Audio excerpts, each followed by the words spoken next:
యోనా గురించి చెప్తే ఆమె నిజంగా బైబిల్లో ఆ గ్రంథం ఉందా వసంత్? అసలు అది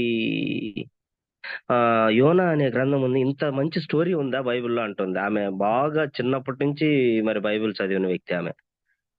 మరి నాకేమో అర్థం కాలేదు. ఏదేమైనా యోనా గ్రంథం అనేది మనము ఇజ్రాయెల్ యూదా రాజులను గనుక గమనించినట్లయితే ఇజ్రాయెల్ రాజులు 17 మంది ఉన్నారు. అందులో యూదా రాజులు 19 మంది ఉన్నారు. ఇజ్రాయెల్ రాజులు, యూదా రాజులు ఎలా పరిపాలించారో మనందరికి తెలుసు. అసలు ఇజ్రాయెల్ అంటే ఎవరు, యూదా అంటే ఎవరు అనేది కూడా మనందరికి తెలుసు. మనం వెల్ మెచ్యూర్డ్ మనందరం కాబట్టి. ఇందులో యోనా అనే ఆయన ఈ ప్రవక్తలలో కేవలము ఈయన ప్రకటించింది నినివేకు మాత్రమే ప్రకటించేదాన్ని దేవుడు ఎన్నుకున్నట్లుగా మనం గమనించగలం. అయితే మనకి దీనికంటే ముందు ఎలీషా, మరి ఏలియా ప్రవక్త గారు ఉన్నారు. ఎలీషా ప్రవక్త తర్వాత వచ్చారు. తర్వాత చాలా మంది ఉన్నారు, ఆ ప్రవక్తలు అందరూ కూడా ఉన్నారు. ఏం, జెర్మియా, ఆ తర్వాత హోషేయ, తర్వాత ఆమోసు, ఓబద్య, వీళ్ళందరూ ఉన్నారండి. అయితే ఈ యోనా అనే ఆయన్ను మొట్టమొదటిగా ఈయన బ్యాక్గ్రౌండ్ గనక మనం చూస్తే, మొట్టమొదట్లో యెహోవా వాక్కు అమిత్తయి కుమారుడైన యోనాకు ప్రత్యక్షమై ఇలాగు సెలవిచ్చెను. నాకు కూడా ఈ యోనా గ్రంథము ఈ రోజు మెడిటేషన్ చేసేంత వరకు కూడా నాకు ఇంత బ్యాక్గ్రౌండ్ తెలియలేదు నిజంగానే. నాకు చాలా ఆశ్చర్యం అనిపిస్తుంది ఈ విషయాలను గనుక గమనించినట్లయితే. నిజంగా ఇంత బ్యాక్గ్రౌండ్ ఉంది యోనా 4 అధ్యాయాలే కదా అని. మొదటి అధ్యాయంలో ఇక్కడ మనం ఏం చూస్తే, షార్ట్ కట్ లో చూస్తే పారిపోతున్న యోనా అంటే దేవుడు చెప్పిన చోటకు వెళ్లకుండా వెళ్ళిపోతున్న యోనా అనేది ఉంది. రెండవదిగా ప్రార్థన చేస్తున్న యోనా అనేది ఉంది ఆ రెండో అధ్యాయం అంతా. మూడో అధ్యాయంలో పరిచర్య చేస్తున్నాడు దేవుడు చెప్పినట్టు వెళ్ళి రెండోసారి. ఆ తర్వాత 4వ అధ్యాయంలో పోరాటం చేస్తున్న యోనా అనేది మనం గమనించగలం. ఇది షార్ట్ కట్ ఈ 4 అధ్యాయాల్లో. అయితే ఇక్కడ యెహోవా అమిత్తయి కుమారుడైన యోనాకు, యోనా అనే పేరుకు జోనా ఇంగ్లీష్ లో మనకు ఈ పేరుకు అర్థం ఏంటంటే మనకు ఏమని చెప్పొచ్చు అంటే మనం పావురము లేదా గోవ అని కూడా చెప్పొచ్చు. అయితే నినివే అనే పట్టణం, వీటన్నిటి గురించి మనం తెలుసుకుందాం ముందు ముందు ముందు. ఇస్రాయేల్ రాజులు చెడ్డ రాజులని, యోధా రాజులు కొంచెం మంచి రాజులు ఉన్నారని మనం చూడగలం. మరి ఈ నినివే పట్టణం గురించి, ఆ తర్షీషు గురించి, వీటి గురించి మనం చూస్తాం. రెండవ రాజుల గ్రంథంలో 8వ అధ్యాయంలో 4, 5 వచనాల్లో కూడా ఈ మాట ఉంది. ఈ యోనా అనే ఆయన ఎవరని అభిప్రాయం ఉందంటే, బైబిల్ పండితుల అభిప్రాయం ప్రకారము ఈ యోనా అనే ఆయన మనకు సారెపతు విధవరాలు ఎవరైతే ఉన్నారో ఆమె కుమారుడు చనిపోతే ఏలియా బ్రతికించారు కదా, ఆ బిడ్డ అనే ఈ యోనా అనే ఆ మనకు ఆధారాలు ఉన్నాయి. అంటే బైబిల్ పండితుల అభిప్రాయం ప్రకారం. అసలు ఈయన కాలం ఎప్పుడు అంటే ఇజ్రాయెల్, ఈయన కాలం ఎప్పుడంటే మరి ఆ ఆ మనము ఆ ఈ 18 ఆ, ఆ, రా- మొదటి రెండవ రాజుల గ్రంథం 14వ అధ్యాయం 25వ వచనంలో ఈయన ఏ ఊరు వాడని తెలియజేస్తుంది. ఆ తర్వాత 612 బీసీలో ఈ నీనివే పట్టణం వీటన్నిటి గురించి రాయబడింది. మళ్ళా 760 బీసీ బిఫోర్ క్రైస్ట్, 760 అందులో ఈ నినివే పట్టణం గురించి తెలియజేస్తా ఉంది. ఇవన్నీ మనం చూస్తా ఉంటే మరి ఒక్కొక్క చోట ఒక్కొక్క విధంగా రాశారు అంటే ఆ కాలం అనేది. అయితే ఈ నినివే అనేది ఎక్కడ ప్రస్తుతం ఉంది అని మనం గమనించినట్లయితే ఆ మరి నినివేకు సారీ అమిత్తయి కుమారుడైన యోనాకు అంటే వీళ్ళ వంశాంకురం 14వ అధ్యాయము 25వ వచనంలో అది రాయబడింది. రెండవ రాజుల గ్రంథం 14వ అధ్యాయం 25వ వచనంలో మనం చూస్తే గెత్హేపెరు ఊరివాడైన రాజు అని ఉంటది. గెత్హేపెరు ఊరివాడైన అమిత్తయి కుమారుడైన యోనాకు ప్రత్యక్షమైన ఇలాగ సెలవిచ్చింది. అదే విధంగా ఇక్కడ మనం ఇంకా గమనించినట్లయితే ఉమ్, ఆమ్, ఏం, ఒక నిమిషం. గెత్సేపేరు అనేది ఉంది. తర్వాత నజరేతు అనేది దానికి దగ్గరగా గలలి అని ఉంది. లోయర్ గలలికు దగ్గరగా ఉంది ఈ ఊరు. ఈ ఊర్లో నుంచి ఏదైనా రాగలదా? మనకు ఒక సామెత కూడా ఉంది, బెత్లెహేంలో నుండి ఏదైనా మంచిది రాగలదా అనేది ఉంది. అంటే దానికి నిదర్శనంగానే యోనాను దేవుడు ఎన్నుకున్నట్లుగా మనం గమనించగలం.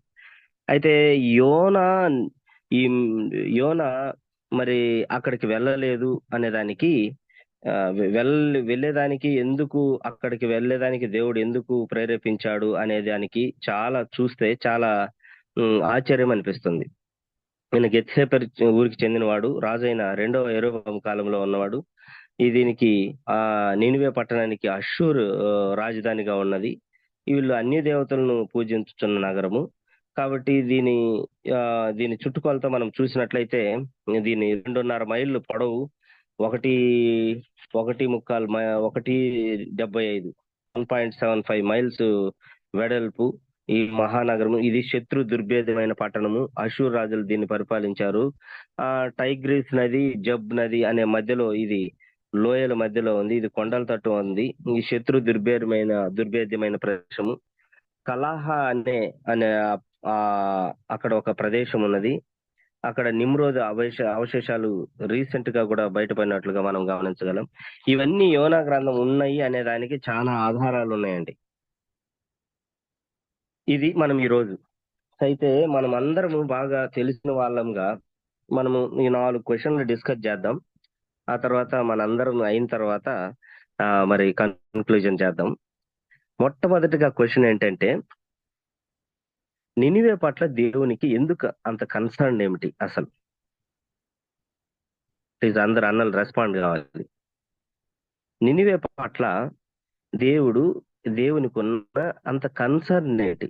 యాక్చువల్ గా ఒక ప్రవక్తగా ఉన్న వ్యక్తిని, అంటే దేవుడు ఎన్నుకున్నాడు అంటే, దేవుడు 139వ కీర్తనలో మాట్లాడినట్టుగా నోటి మాట నాలుకకు రాకమునిపే గుర్తెరిగిన దేవుడు కదా.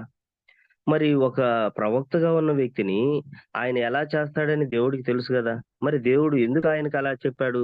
ఆయన ఎందుకు చేయలేకపోయినాడు? అసలు ఆ పట్టణానికే ఎందుకు వెళ్ళమన్నాడు?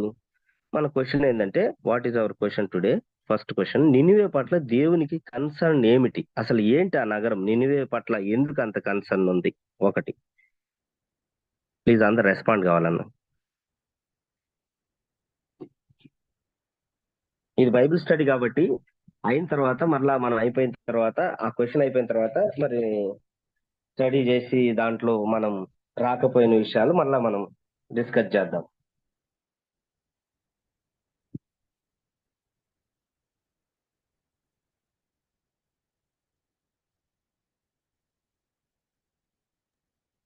అన్న జయకుమార్ అన్న, ప్రైజ్ రాడన్న.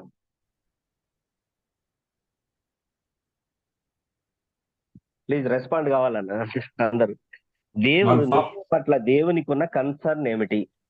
తమ్ముడు ప్రైజ్ లార్డ్ అన్న. ప్రైజ్ లార్డ్ అన్న. అన్న ప్రైజ్ లార్డ్. మాట్లాడండి, అందరూ మాట్లాడివ్వండి. అందుకే అందరు మాట్లాడండి అన్న. మనం త్వరగా 4 క్వశ్చన్లు మాత్రమేనన్నా. నెక్స్ట్ అప్లికేషన్ పార్ట్ తర్వాత మనం క్లోజ్ చేసుకోవచ్చు. ఎక్కువసేపు కూడా గంటల తరబడి కాకుండా. 5:40 అయింది ఇప్పుడు.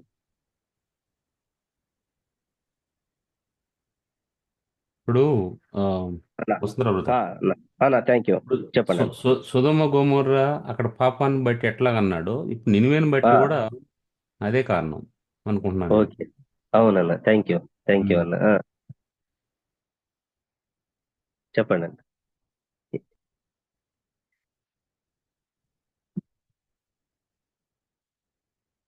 అన్న ఓబ్లేస్ అన్న ప్లీజ్ అన్న. ఓబ్లేస్ అన్న, చిన్ని కృష్ణ బ్రదర్, కోటన్న.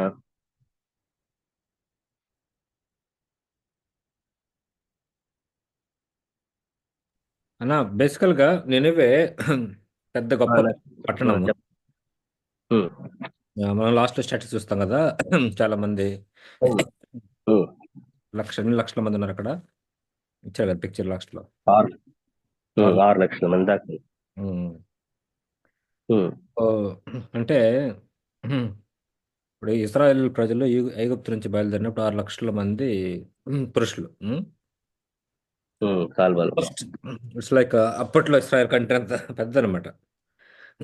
ఉమ్, ఆమ్, సరే వాళ్ళు పాపంలో ఉన్నారు కానీ వాళ్ళకి దేవుని యొక్క ప్రేమ గురించి, పాపం గురించి, తీర్పు గురించి చెప్పేటువంటి వాళ్ళు ఎవరు లేరు అక్కడ. అవునా? సో వాళ్ళకి అసలు విషయం చెప్పుకోకుండానే జడ్జిమెంట్లో తేవడం అనేటువంటిది అది దేవుని పద్ధతి కాదు. ఉమ్, దేవుడు న్యాయవంతుడు కదా. yes, yes, అవును. కాబట్టి మరి ఆ, వాళ్ళకి చెప్తే మంచిది, అసలు విషయం తెలియజేస్తే మంచిది అనే ఉద్దేశంతో ఎట్లాగైనా సరే మరి ఒక ప్రవక్త వెళ్ళాలి అక్కడికి, వాళ్ళకి చెప్పాలన్నది దేవుని యొక్క ప్లాన్ అన్నమాట. Yes. Thank you brother. దేవుడు అత్యంత దేవుడు సమానత్వం కలిగిన వాడు. అందరినీ ఈ భూమి పైన సృష్టించిన జనాంగం అంతా ఆయనదే కాబట్టి రేపు తీర్పు దినానికి మాకు తెలియదు అని అనకుండా అందరికీ తెలియజేసి తర్వాతనే తీర్పు రావాలన్న ఉద్దేశంతోనే ఆ పట్టణానికి కూడా సువార్త ప్రవక్త ద్వారా ప్రకటించాడు. అలాగనే అక్కడ కూడా చేశారని, అంతే కదా బ్రదర్? అవునన్నా, అవునన్నా. Thank you brother, thank you. ఇంకా అన్న,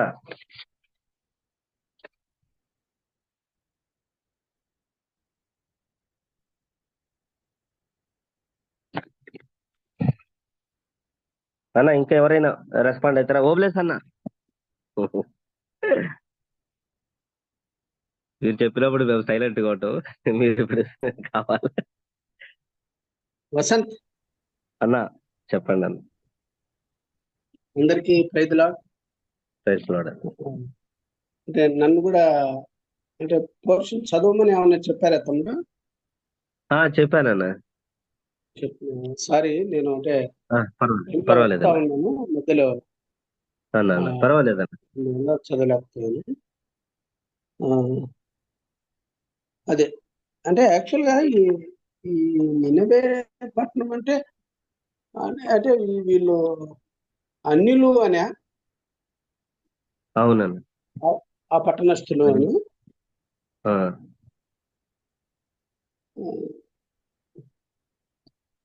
అవునన్న. ఓకే, అంటే యాక్చువల్గా నినవే పట్టణము ఇందాక నరసింహ అన్నట్టు అది ఆ దినాల్లో అష్షూరు వారికి అది ప్రధాన క్యాపిటల్ సిటీ అంట. Capital city. ఆ రోజుల్లో ప్రపంచంలో కల్లా గొప్ప నగరం అంట అది. అవునండి. సో ఒక అంటే ఒక ఓల్డ్ స్టోరీ ప్రకారం దాని యొక్క శివార్లు అనుబంధ పట్టణం చుట్టుకొలత ఇందాక నువ్వు అన్నట్టు 100 కిలోమీటర్లు. అయితే యోనా స్వగ్రామం నుంచి ఇది దాదాపు 800 కిలోమీటర్ల దూరంలో ఉండేదంట. సో అంటే ఆ దాంట్లో ఉన్న చెడుగు, అది ఇందాక మీరు అన్నట్టు ఎవరైనా అంటే చెడులో ఉన్నారంటే దానికి ఆ నహూం రోజుల్లో కూడా ఈ నినవే పట్టణము బాగా మదించి హింసాత్మకంగా, క్రూరంగా, పూర్తిగా చెడిపోయి ఉండేది. అవునండి. నహూం గ్రంథంలో ఆ మాట చూడగలము. నహూము 1:1 అన్న 3 అధ్యాయం 1-4 వచనాల్లో కూడా ఉంది అన్న. అవునవును, యోనా కాలంలో కూడా అలానే ఉండిందంట. సో ఒక విధంగా చెప్పాలంటే ఇస్రాయేల్ కి ఇది బద్ద విరోధ పట్టణం.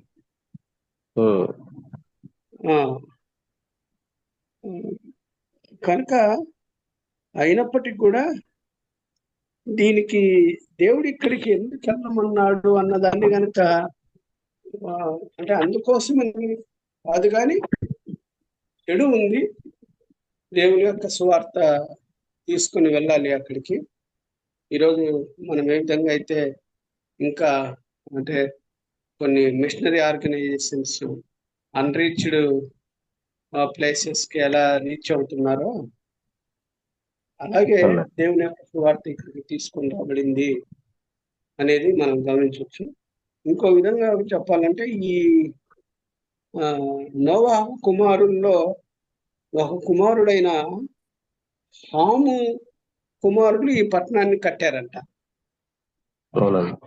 ఎస్ అన్న. ఆదికాండం 11వ వచనంలో ఆ మాట చూడగలం మనం. అవునండి. సో థ్యాంక్ యూ అన్న. అవును. ఆ, కాబట్టి చెప్పండి. అవునండి.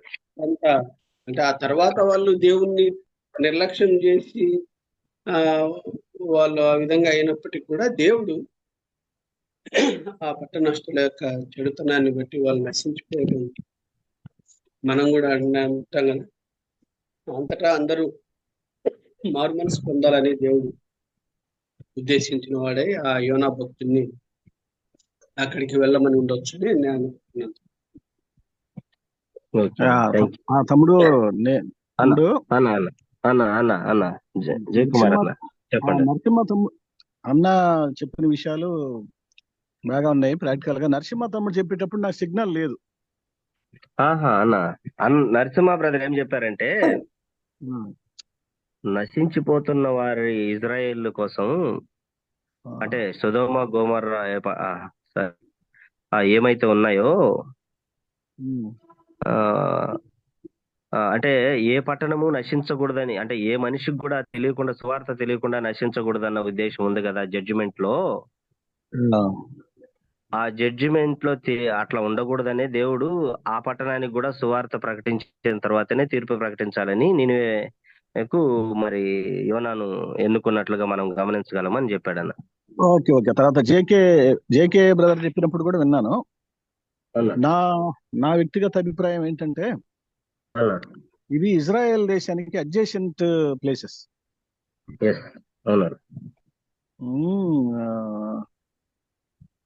అందుకని ఇక్కడి నుంచి అక్కడికి, అక్కడి నుంచి ఇక్కడికి కొంత వ్యాపార లావాదేవీలు నడిచేటువంటి ప్రాంతం. అది కమర్షియల్ సెంటర్ నీనెవే. కమర్షియల్ ఎస్ అన్న. మనం నహూము గ్రంథం 3వ అధ్యాయం కనుక చూసినట్లయితే అన్న వీళ్ళు చేసేటువంటి భయంకరమైన పాపాలు మనకు కనిపిస్తా ఉంటాయి. అవునన్న. నరహత్య చేసిన పట్టణం అంటారు, పిల్లల్ని బండలకేసి కొడతారు, పిల్లల్ని చంపుతారు అని చెప్పి అంటారు. చాలా విషయాలు ఉంటాయి. అవునా వీళ్ళు విగ్రహారాధనని, వ్యభిచారాన్ని అవునా కమర్షియల్ గా వాళ్ళ చుట్టుపక్కల ఉన్నటువంటి ప్రాంతాలకు ప్రమోట్ చేసేటువంటి వాళ్ళు అనమాట వీళ్ళు. అవునా సో ఇండైరెక్ట్ గానీ డైరెక్ట్ గానీ వాళ్ళ వలన ఇజ్రాయెల్ కల్చర్ గానీ ఇజ్రాయెల్ మీద చాలా ప్రభావం ఉంది. అవునా కాబట్టి దేవుడు వాళ్ళలో కొంతమంది కనుక మారుమనసు పొందితే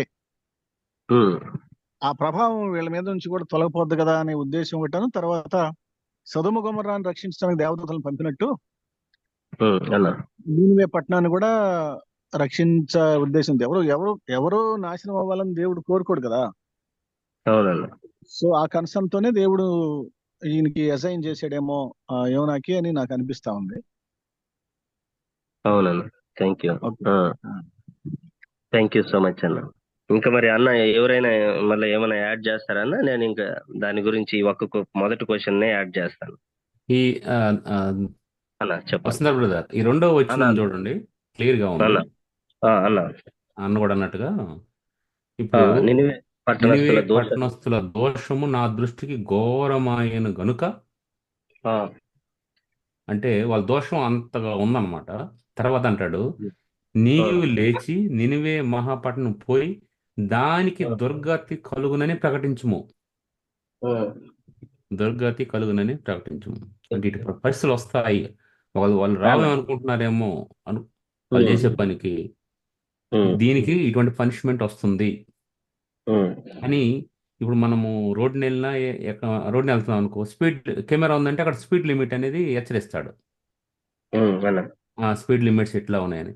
ఇంకేదైనా ఒక రోడ్డు రిపేర్లో ఉందనుకో, దానికి ముందు వర్క్ ఇన్ ప్రోగ్రెస్ అను, లేకుంటే రోడ్ అండర్ కన్స్ట్రక్షన్ అను హెచ్చరిక పెడతాడు.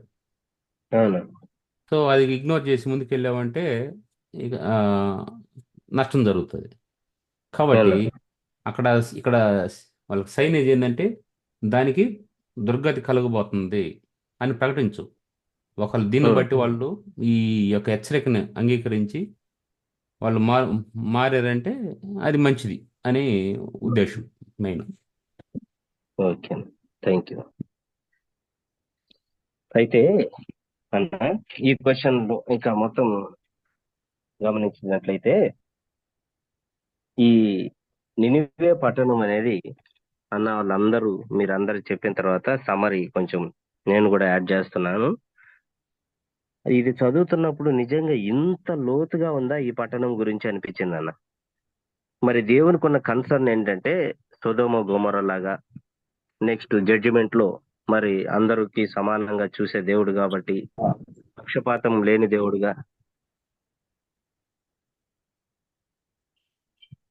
అన్న ప్రజలాడన్న పెంచలేను పక్షపాతం లేని దేవుడుగా, మరి ఆ అన్న చెప్పినట్టుగా అందరికీ సమానంగా తీర్పు ఆ నినివే పట్టణం దోషం ఘోరమైన గనుక, తర్వాత జయకుమార్ అని చెప్పినట్టుగా అది ట్రేడింగ్ సెంటరు, అది అప్పుడే మహాపట్టణంగా ఉంది.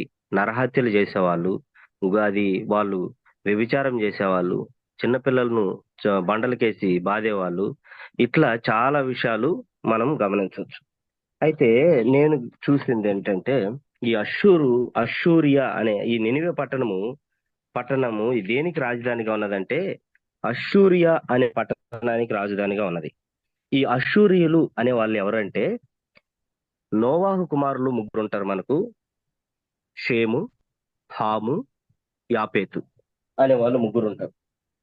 ఈ ముగ్గురులో నోవా కుమారులైన రెండవ షేము సంతతి అయిన సంతతే ఈ అషూరియులు. ఈ అషూరియులు మరి ఈ అషూరు షేము సంతతి వారే. రెండో కుమారుడు ఎవరైతే ఉంటారో ఆయన సంతతి ఈ అషూరియులు. ఈ అషూరియులలో కూషు అనే ఆయన ఉంటాడు. కూషు ఆయన కుమారుడు నిమ్రోదు.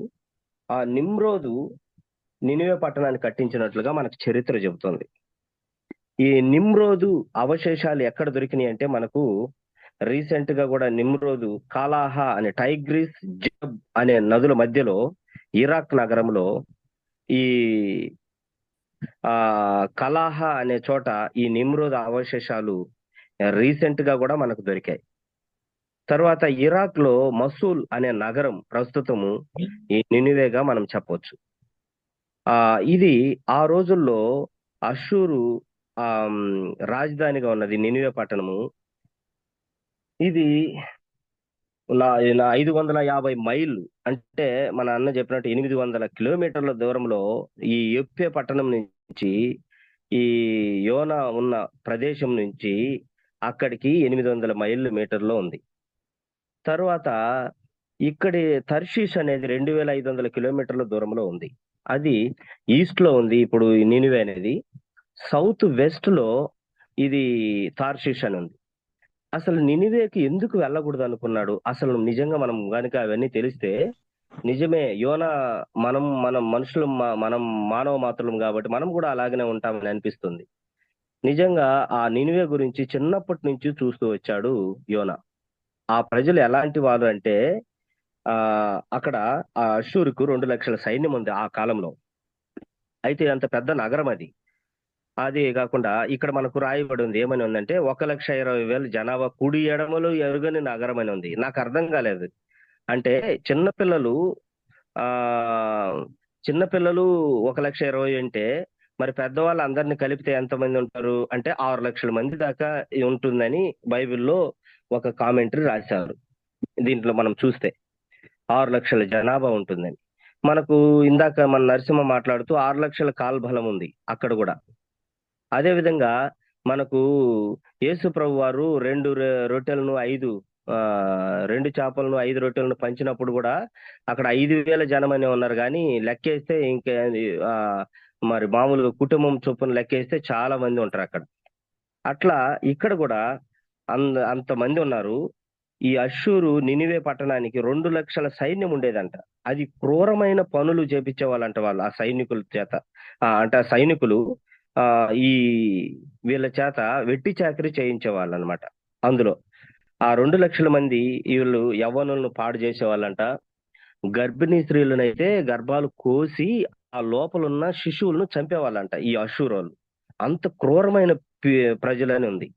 తర్వాత కోట గోడల మీద ఇవన్నీ ఎక్కడో ఊరక చెప్పుకున్నట్లు కాదు, కోట గోడల మీదే ఇవన్నీ కూడా రాసి ఉండరు. ఈ రోజుకి కూడా దొరికినాయి అవి 2014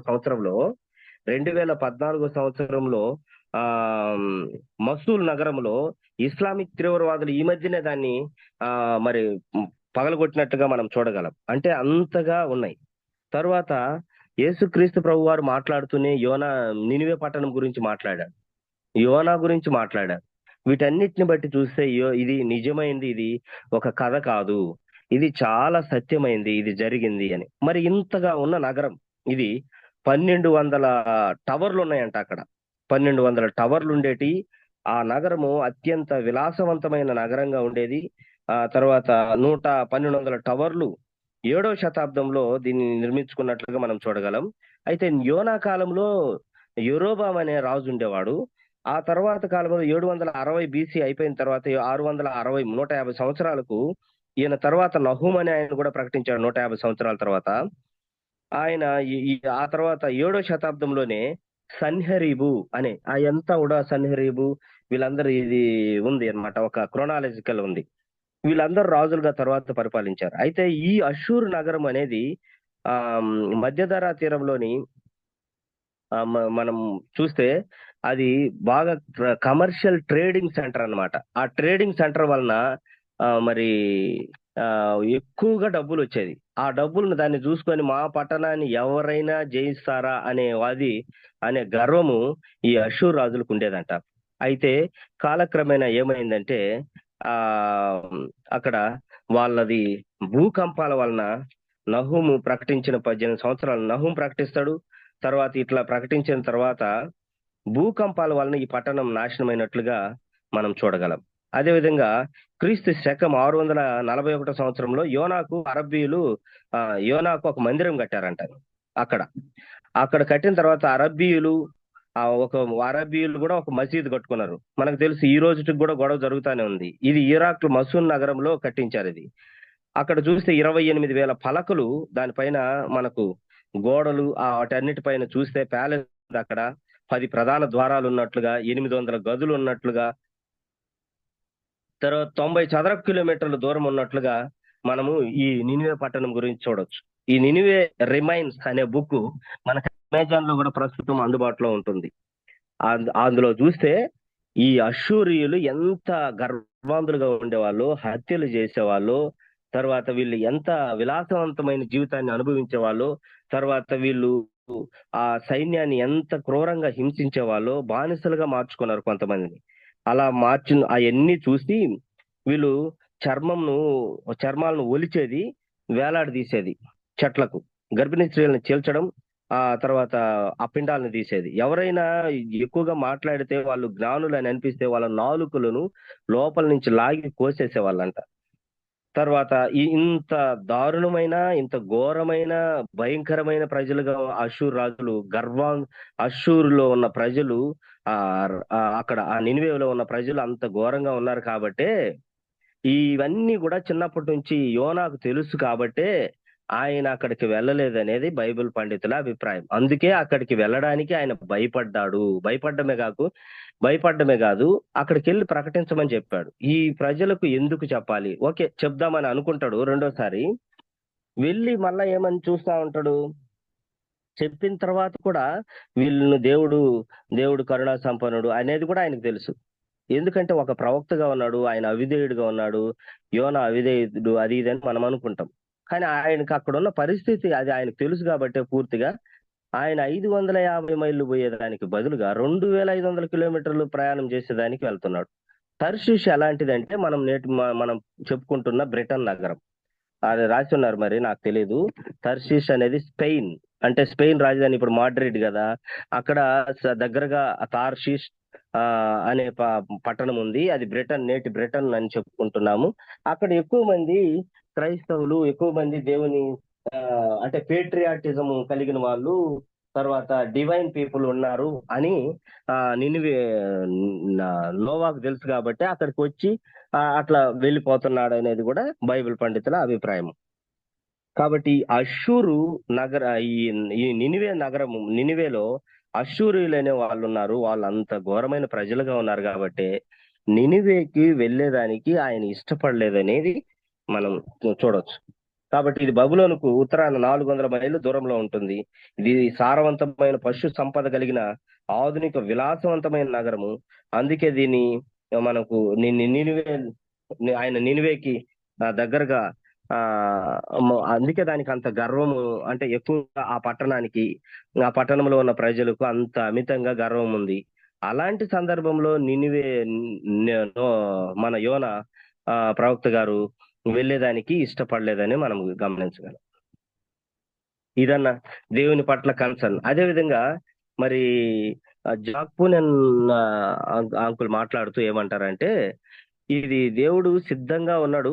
ఎక్కడ అంటే ప్రజలు ఐగుప్తు నుంచి మరి డెలివరీ అయ్యేదానికి, అంటే అక్కడి నుంచి విముక్తి పొందే, దాస్య శృంఖలాల నుంచి విముక్తి పొందేదానికి ఐగుప్తు ప్రజలు, ఐగుప్తులో ఉన్న ఇశ్రాయేలు ప్రజలు సిద్ధంగా ఉన్నారు. అయితే అక్కడ మోషే సిద్ధంగా లేడు. అదే విధంగా ఇక్కడ యోనా సిద్ధంగా లేడు, అక్కడ ప్రజలు సిద్ధంగా ఇక్కడ యోనా సిద్ధంగా లేడు, అక్కడ ప్రజలు సిద్ధంగా లేరు అని మాట్లాడతారు. అంటే ఈ నినివే పట్టణం అనేది అంత ఘోరమైన పట్టణం కాబట్టి వీళ్ళకు కూడా రక్షణ కలుగజేస్తే ఎట్లయితుంది, వీళ్ళకి రాకూడదు, వీళ్ళు ఇంత క్రూరులు కదా, వాళ్ళకి కావాలి కదా ఏదో ఒకటి అనేది మనం ఆలోచన చేస్తా ఉంటాం. అయితే నేను కూడా, నా ఇంక్లూడింగ్ మై సెల్ఫ్, అంటే మానవ సంబంధంలో కాబట్టి మనం అనుకుంటాం, మనకు శత్రుత్వం కలిగించిన వాడికి ఖచ్చితంగా వాడికి కీడు జరగాలని కోరుకుంటాం. అది తప్పు లేదని నేను చెప్పట్లేదు. అది మానవ సంబంధంగా తప్పు అనిపించదు, కానీ దేవుని సంబంధంగా తప్పే. ఇతరులను క్షమించాలి అనేది, మనం ఇతరులను క్షమించాలి అని, వాళ్ళని ఎన్ని మార్లు మట్టుకు క్షమించాలి అనేది కూడా మనకు బైబిల్లో తెలియజేయబడింది. కాబట్టి ఇది దేవుడికి నినివే పట్ల ఉన్న, అంటే నినివే పట్ల దేవునికి ఉన్న కన్సర్న్ ఏంటంటే, అంత ఘోరమైన ప్రజలకు ఒకసారి మరి సమానత్వం కలిగిన, పక్షపాతం లేని దేవుడు కాబట్టి ఆయన వాళ్ళకి తెలియజేయాలని యోనాను వెన్నుకొని యోనాను ఓన్లీ నినివేకు మాత్రమే ప్రకటించమని తెలియజేశారు.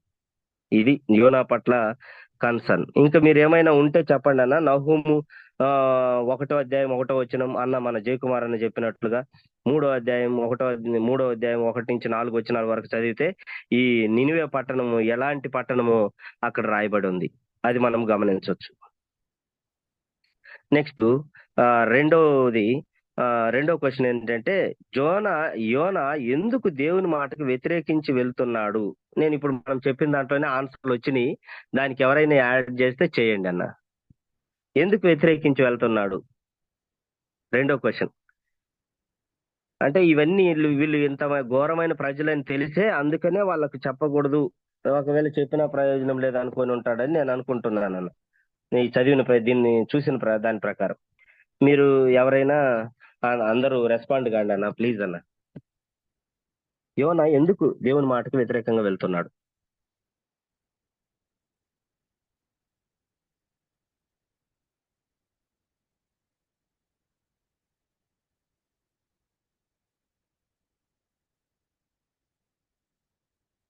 అన్నా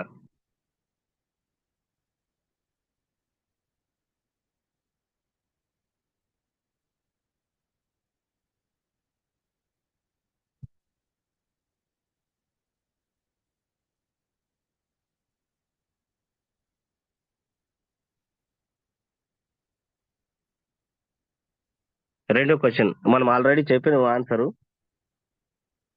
మీరు సైలెంట్ గా ఉన్నారు కాబట్టి నేను కూడా ముగిస్తున్నాను అన్న.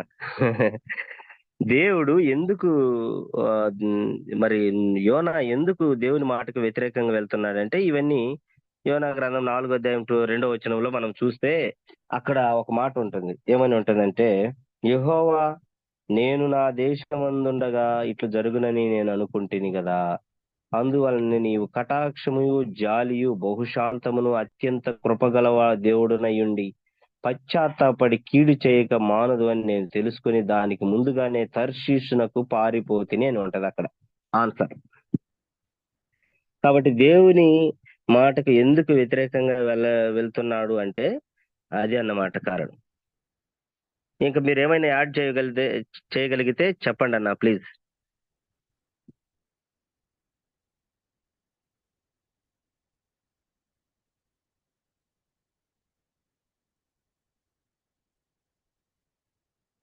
హలో అన్న ప్లీజ్. నోబ్లెస్ అన్న, జయకుమార్ అన్న, మీరే మాట్లాడాలి. జర్మీ అన్న.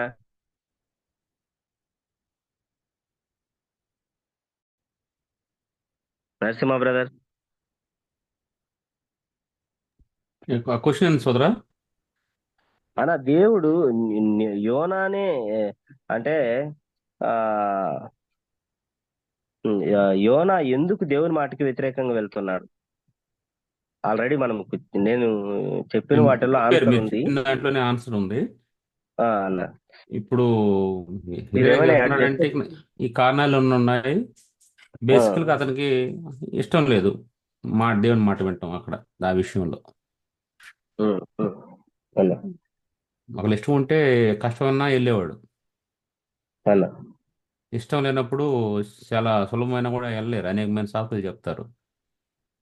ఇప్పుడు అది పోయింది కాబట్టి, ఫర్ ఎగ్జాంపుల్ ఇది అంటారు కదా, జస్ట్ ఒక సామెత ఉంది. మేము ఏమైనా తినేటప్పుడు ఏదైనా పడిపోయింది అనుకో, అది దేవునికి అన్నామంటే ఉపయోగం లేదు. నువ్వు దేవునికి సపరేట్ గా ఇస్తే అది దేవునికి, అంతేగాని అది పడిపోయింది కాబట్టి ఆ ట్యాగ్ తగిలించకూడదు. ఇప్పుడు అట్లాగే యోన ఏమంటున్నాడు, పెద్ద పెద్ద మాటలు చెప్పేస్తున్నాడు అక్కడ. అసలు బేసికల్ గా దేవుడు కృప కలిగిన వాడు, ఇట్లా చేస్తాడు నాకు తెలుసు అని అంటే, ఆయన కోపమైనా కూడా ఎవరినైనా ఉపయోగించుకోవచ్చు. అక్కడ జంతువుని ఉపయోగించుకుని అయినా కూడా దేవుడు మాట్లాడతాడు, ఎవరినైనా ఉపయోగించుకోవచ్చు. ఇతను ఏంటంటే ప్రవక్త కాబట్టి ఆల్రెడీ అతను ఒబే చేస్తా ఉన్నాడు. ఈ సందర్భంలో కొన్ని కారణాలను బట్టి చేయలేదు కాబట్టి దేవుడు అక్కడ అతన్ని కనికరిస్తున్నాడు. నినివే పట్టణస్తులను కూడా కాదు, ఈయన ఫస్ట్ ఈయన కనికరిస్తున్నాడు, ఆ తర్వాత నినివే పట్టణస్తుల్ని. ఇప్పుడు వాళ్ళు తెలియక అట్లా అయిపోయారు. ఈయన తెలిసి అట్లా అయిపోతున్నాడు. అక్కడ వాళ్ళేమో వాళ్ళు పాపాన్ని బట్టలైతే, ఈయన ఇక్కడ అవిధేయతను బట్టేసి ఇతనికి నష్టం వచ్చింది. ఇతని వలన వేరే వాళ్ళకి కూడా నష్టం వచ్చింది, ఆ బోట్ లో ఉన్న వాళ్ళ. ఇతను ఎలగపడ కారణం అతనికి ఇష్టం లేదు మెయిన్ ఓవరాల్ గా.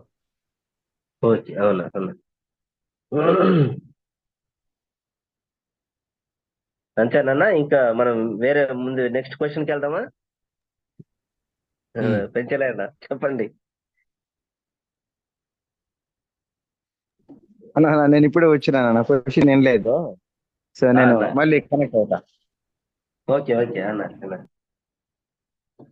అదే రెండో క్వశ్చన్ ఏంటంటే, అన్న ఇప్పుడు వరకు చెప్పింది యోనా ఎందుకు దేవుని మాటకి వ్యతిరేకంగా వెళ్తున్నాడు అనే దాంట్లో చాలా ఆన్సర్ ముందు చెప్పాం మేము.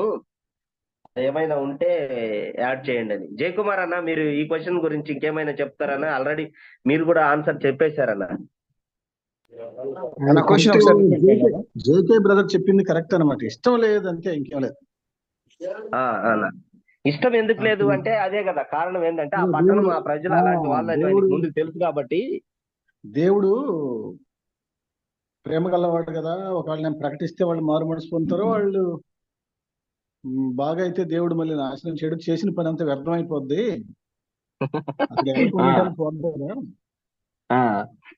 అనేది ఇష్టం లేకుండా అతను పారిపోతున్నాడు. ఓకే సరే, నెక్స్ట్ క్వశ్చన్కి వెళ్దామన్నా. మూడో క్వశ్చన్. ఒకసారి క్వశ్చన్ రిపీట్ చేయి. యోనా ఎందుకు దేవుని మాటకి వ్యతిరేకంగా వెళ్తున్నాడు అన్న? ఇప్పుడు నినివేకి వెళ్ళమన్నాడు. యోనాను బిబ్లికల్ గా మనం చూసినట్లయితే ఈ నినివే వాళ్ళకి, తర్షీష్ వాళ్ళకి పచ్చగడ్డి వేసిన కూడా బొగ్గుమనే పరిస్థితి అనమాట. సో కాబట్టి నేను మా శత్రువుల్ని కాపాడడానికి నేను వెళ్ళడం ఏంటి అనేది ప్రధానమైన ఉద్దేశం ఆయనకి, ఇంటర్నల్ ఫీలింగ్. సో దాన్ని బట్టి ప్రధానంగా ఆయన అట్లా డిసైడ్ చేసుకుంటాడు అన్న. ఈ తర్షీష్ కి నినివేకి అస్సలు పడదు అనమాట, ఇప్పుడు ఇండియా పాకిస్తాన్ మాదిరిగా. సో హిస్టరీ కానీ చూస్తే నినివే అనేది ఇరాక్ అన్నా. ఇప్పుడు మన తర్షీష్ అనేది బ్రిటన్ అన్న. అదే అక్కడ తర్షీష్. వీళ్ళకు వాళ్ళకి వాళ్ళకి సంబంధం లేదు అక్కడ. లేదు, ప్రదేశాల పరంగా వాళ్ళిద్దరికి చాలా విరుద్ధంగా ఉంటాయి అన్న ఆ రోజుల్లో. సో జై అది కుమార్ అన్న అనుకుంటాను. జయ కుమార్ అని ఇక్కడ ఇన్వాల్వ్ కావాలా, క్లారిఫై ఎందుకంటే బైబిల్ పండితులు. అన్న. ఓబ్లేస్ అన్న, జై కుమార్ అన్న, ఈ విషయంలో ఏంది అన్న మరి ఇట్లా ఆ, చెప్తున్నాడు అన్న?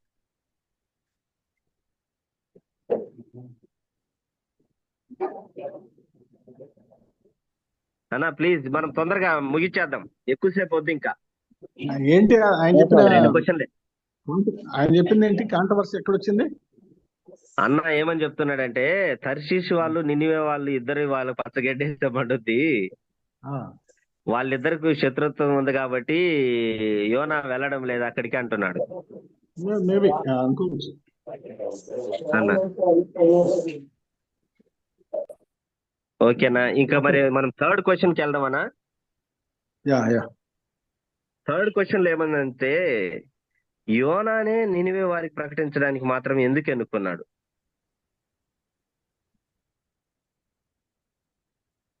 యోననే ఆ కాలంలో ప్రవక్తలందరూ ఉన్నారులే, కానీ యోన ఇంకెక్కడ కూడా ఏమి చెప్పలేదు. ఇశ్రాయేల్ వారికి ప్రవచనాలు చెప్పినట్లుగా మనము లేదు, చెప్పలేదు ఏమి కూడా.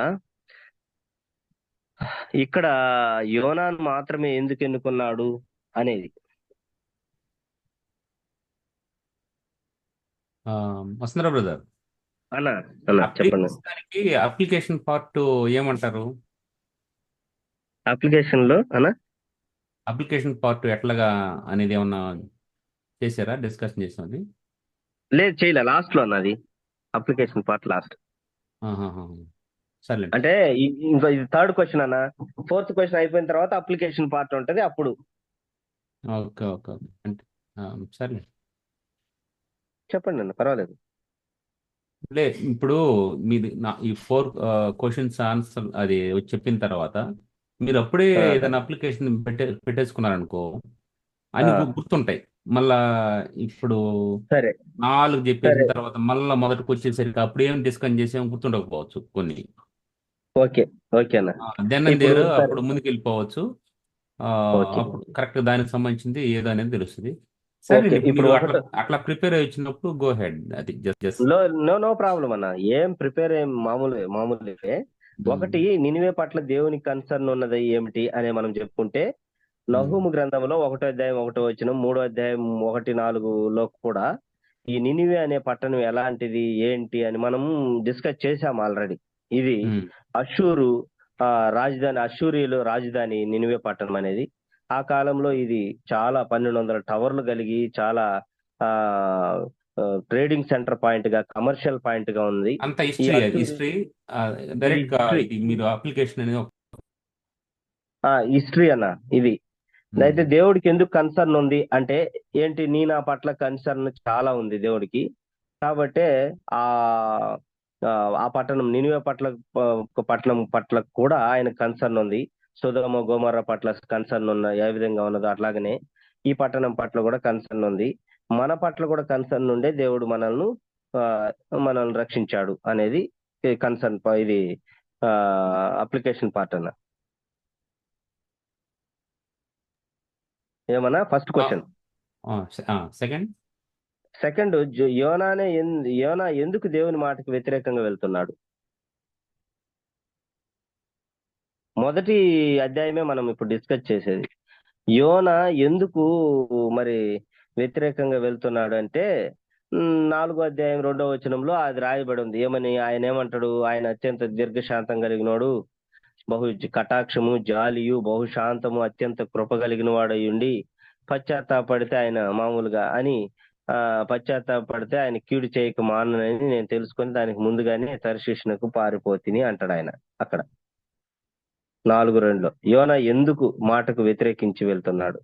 అసలు అతను అంత దూరం వెళ్ళాల్సిన అవసరం కూడా లేదు. ఒకవేళ అతనికి దేవుడు అంత కృప కలిగిన వాడేటట్టు అన్నప్పుడు అన్న అక్కడ ఏమైనా పని చెప్పాడు చేయమని తర్షీష్కి వెళ్ళి?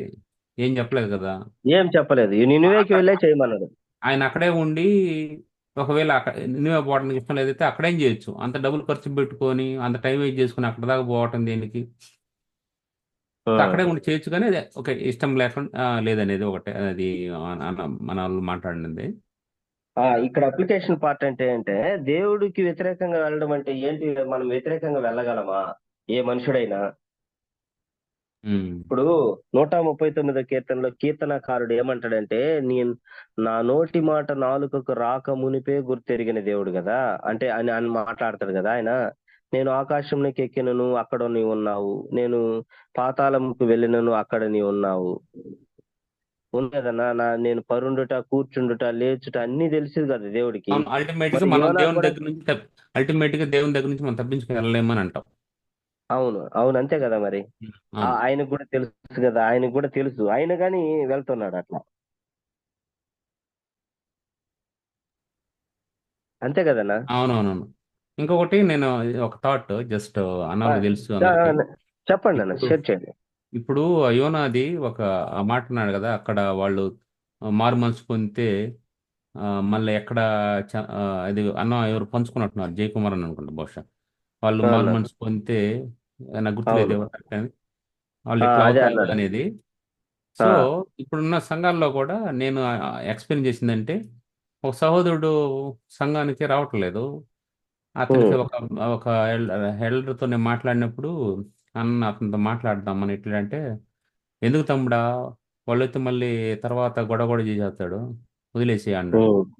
ఉమ్, ఉమ్, ఉమ్, సో ఉమ్. గొడవ ఉమ్, చేసేసేయాడిని దాన్ని అతను వదిలేయండి సంఘం నుంచి. ఉమ్, అట్లాగా మనకి వాళ్ళు వస్తే ఎటువంటి సమస్య క్రియేట్ చేస్తారు, ఏమైపోద్దో అన్న ఆలోచనతో కూడా పట్టించుకోరు. సో బహుశా వీళ్ళ విషయంలో కూడా అట్లా అనుకున్నారేమో మనకి ఇప్పుడు ఉన్న పరిస్థితిని బట్టి.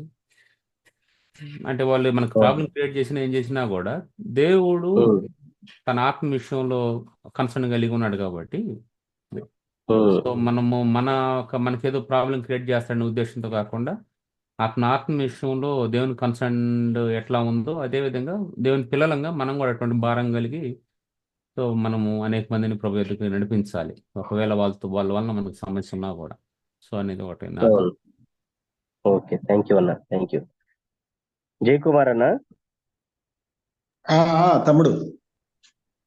ఇందులో ఇప్పుడు నోవాహు అక్కడికి వెళ్తున్నాడు, ఆయన ప్రవక్త, దేవుడు యోనా అక్కడికి వెళ్తున్నాడు, అంతా తెలుసు. యోనాకు కూడా తెలుసు కీర్తనకారుడు అంటే ఇట్లా మనం దేవుని సన్నిధి నుంచి ఎక్కడికి తప్పించుకొని పోలేము అని తెలుసు. మరి అలాంటప్పుడు ఇక్కడ కేవ్ ఇచ్చి మరీ అక్కడికి వెళ్తున్నాడు. వెళ్ళే సమయంలో అక్కడ గ్రహించాడు. ఇక్కడ నేను అక్కడ చాలా గొప్పగా చెప్తున్నాడు, ఏమొచ్చింది నీకు, అసలు లేచి ప్రార్థన చేయంటే అప్పుడు ఆయన అక్కడ చాలా గొప్పగా చెప్తాడు. నీ వ్యాపారం ఏంటే, నువ్వు అసలు చెప్పు ముందు నువ్వు అన్నట్టుగా ఇంట్రాగేషన్ చేస్తారు. నీ వ్యాపారం ఏంటి, నువ్వు ఎక్కడి నుండి వచ్చినావు, నీ దేశం ఏది, నీ జనం ఏది, అసలు నీ ఊడరా, నీ బాపు ఎవడు అన్నట్టు మాట్లాడుతుండ్రు వాళ్ళు. తర్వాత ఈయన గొప్పగా అడ్రస్ చేస్తాడు, నేను హెబ్రీయుడును, సముద్రానికి భూమికి సృష్టికర్త అయిన ఆకాశం ముందు ఉన్న దేవుడైన యెహోవా యందు భయభక్తులు గలవాడిని చాలా గొప్పగా చెప్తున్నాడు. ఈ అప్లికేషన్ పార్ట్ లో మనం కూడా చాలా సార్లు చెప్తాం, కానీ అయితే కొన్నిసార్లు మనం మనుషులు మానవ మాత్రం కాబట్టి ఉంటామని, అంటే మనం కూడా బలహీనులుగా ఉంటాం. ఇప్పుడు పేతురు, ప్రభువా నేను నా ప్రాణాన్ని ఇచ్చేస్తా, లేకుంటే నేను అట్టనే అంటూ ఉంటాడు. ఎప్పుడైతే వాళ్ళు వచ్చి సైనికులు వాళ్ళు బెదిరిస్తారో వెంటనే నాకు తెలియదయ్యా వాళ్ళలో నేను ఒక కాదంటాడు కదా. అంటే ఆత్మ చాలా బలమే గాని శరీరం బలహీనంగా ఉంది అన్నట్లుగా మనం చెప్పగలం. ఇక్కడ యోనా ఇక్కడికి వెళ్ళిపోతున్నాడు, మళ్ళా అక్కడ నన్ను ఎత్తేయండి అంటున్నాడు, ఇవన్నీ గ్రహించగలిగాడు కదా. కాబట్టి మనము యోనా నుంచి ఏం నేర్చుకున్నామంటే ఇవన్నీ కూడా మనం నేర్చుకోవచ్చు కదనా. ఇక్కడ ఒక అప్లికేషన్ పార్ట్ అన్నారు కాబట్టి ఒక మాట నేను చెప్పండి అన్న, చెప్పండి. ఇప్పుడు మామూలుగా దేవుని వాక్కు ప్రత్యక్షం అవ్వదు, ఎవరికైనా ప్రత్యక్షం అవడం అరుదు. మనకి సమూయేలుతో మాట్లాడినప్పుడు కూడా యెహోవా వాక్కు ప్రత్యక్షం కావట్లేదు, ప్రత్యక్షం అరుదుగా తటస్థించేదని చెప్పి రాయబడింది. ప్రవక్త గాని, పాస్టర్ గాని, ఇవాంజలిస్ట్ గాని, ఒక క్రిస్టియన్ గాని అసలు డైరెక్ట్ గా దేవుని వాక్కు వచ్చిందంటే అది అసలు వండర్ఫుల్ థింగ్ అతని జీవితంలో, ఎవరి జీవితంలో అయినా కానీ. ఎవరి జీవితంలో. అందుకే సమూయేలు అంటాడు కదా, నాకు వినిపించలేదు బిడ్డ, నువ్వు మళ్ళా పోయి చూడు అంటాడు కదా. సరే, ఇప్పుడు దేవుని వాక్కు ప్రత్యక్షమైన తర్వాత అన్న ఆ వాక్కుని నాకు తెలిసి ఎవరు కూడా పెడచెవిని పెట్టలేదు ఇంతవరకు ప్రవక్తల్లో. అన్న ప్రతి ఒక్కరు కూడా దేవుని వాక్కుకి సరెండర్ అయ్యారు, సబ్మిట్ చేసుకున్నారు వాళ్ళు. అన్న సో మన జీవితంలో మనం గమనించాల్సిన విషయం ఏంటంటే, దేవుడు ఏ విషయంలో ఫీల్ అవుతున్నాడో అదే విషయంలో మనం కూడా ఫీల్ అవ్వాలి. వరల్డ్ విజన్ ని స్థాపించినటువంటి డాక్టర్ బాబ్ పియర్స్ ఒక మాట అంటాడు దేవుని అన్న గురించి. Let my heart be broken by the things that break the heart of God. Let my heart be broken by the things that break the heart of God. దేవా, ఏ విషయంలో నీ హృదయం పగులుతా ఉందో ఆ విషయంలో నా హృదయం కూడా పగలనివ్వు అని. దేవుడు ఏ విషయంలో కన్సర్న్ కలిగి ఉన్నాడో, వాళ్ళు ఆర్ఎస్ఎస్ వాళ్ళు కావచ్చు, హిందూస్ కావచ్చు, అనగారిన వాళ్ళు కావచ్చు, మనకి శత్రువులు కావచ్చు, ఉగ్రవాదులు కావచ్చు, ఎవరైనా దేవుడు కన్సర్న్ ఉంది పోయి చెప్పు అని చెప్పి అన్నప్పుడు we have to submit to the command of God. We have to submit. మనం యోనా కంటే మంచి వాళ్ళమేం కాదు, యోనా కంటే గొప్ప అంత స్పీకర్లమేం కాదు. బట్ యోనా నుంచి మనం ఏం నేర్చుకోవచ్చు అంటే, ఆయన ఈ విషయం ఇష్టం లేక వారిపోతున్నాడు, కానీ దేవుని నోటి నుంచి వచ్చినటువంటి ఏ మాట అయినా మన జీవితంలో we have to take it as a concern, God's concern, as a challenge in our life. కష్టమే, చాలా కష్టం. ఏమో ప్లేస్ లో మనం ఉంటే కూడా మనం అలాగే రెస్పాండ్ అవుతాం, కానీ దేవుడి నుంచి వచ్చిన మాట నిరర్ధకం కాకూడదు. ఖచ్చితంగా we have to respond for the call of God. అది నేను చెప్పాలనుకున్న విషయం. ఓకే, థ్యాంక్ యూ అన్న, థ్యాంక్ యూ సో మచ్ అన్న. ఇది లాస్ట్ బ్రదర్, మనం అప్లికేషన్ పార్ట్ లో ఉన్నాం మనము. అంటే యోనా నుంచి మనం ఏం నేర్చుకున్నాం, ఇప్పుడు అన్న చెప్పాడు, అది కరెక్ట్. ఇంకా మీరు ఏమైనా యాడ్ చేయగలరా? ఏం నేర్చుకున్నాం యోనా నుంచి మనం ఏం నేర్చుకున్నాం? ఓడలో ఉన్న యోనా గురించి మనం ఏం నేర్చుకున్నాం? మనము దీని అంటే దేవుడు చెప్పిన మాటను గురించి మరి ఎలా మనం రెస్పాండ్ అవుతున్నాం ఈ గ్రంథంలో మొదటి అధ్యాయంలో?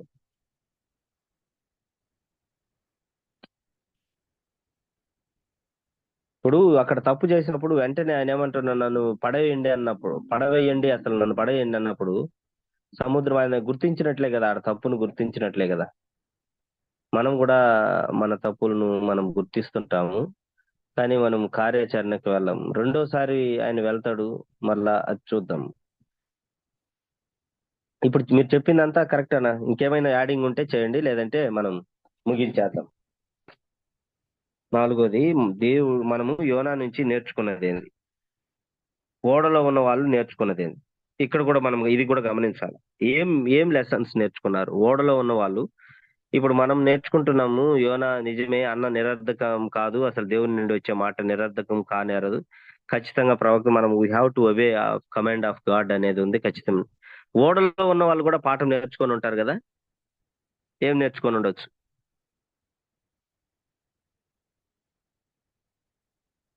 అక్కడ ఒక మాట అంటున్నారు, ఓయి నిద్రపోతా లేయి, నీ దేవతను ప్రార్థన చేయి అంటున్నారు కదా.